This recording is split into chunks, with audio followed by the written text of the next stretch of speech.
जज ने समझा ही नहीं, केजरीवाल सिसोदिया पर सीबीआई का पलटवार, हाईकोर्ट में 974 पन्नों की अपील। नमस्कार, मैं रवि रंजन, आप देख रहे हैं RR भारत 24।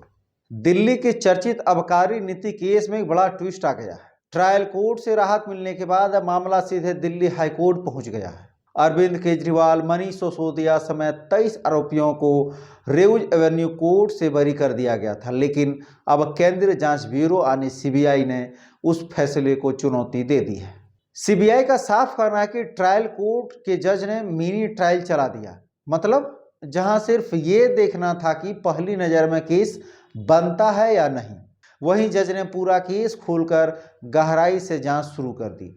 सीबीआई का आरोप है कि जज ने सबूतों को सही तरीके से समझा ही नहीं और अभियोजन के पूरे मामले को एक साथ देखने के बजाय टुकड़ों में बांट कर देखा।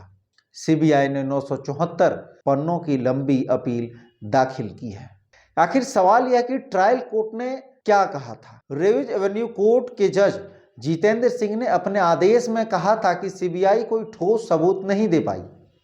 उन्होंने साफ कहा, रिकॉर्ड पर ऐसे कुछ नहीं है जिससे गंभीर संदेह भी पैदा हो, और इसी आधार पर सभी 23 आरोपियों को आरोपों से मुक्त कर दिया गया। अब आइए हम लोग जानते हैं कि आखिर मामला क्या है। ये पूरा मामला 2021-22 को दिल्ली की नई शराब नीति से जुड़ा है।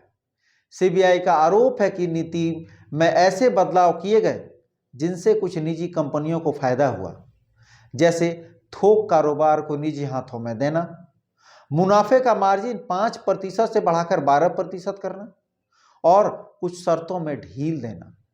एजेंसी का कहना है कि ये सब पहले से तय क्विड प्रो क्यो यानी लेन देन का हिस्सा था। यहां तक कि सीबीआई ने आरोप लगाया है कि कथित अवैध धन का इस्तेमाल गोवा चुनाव में किया गया। अब जज पर भी सवाल।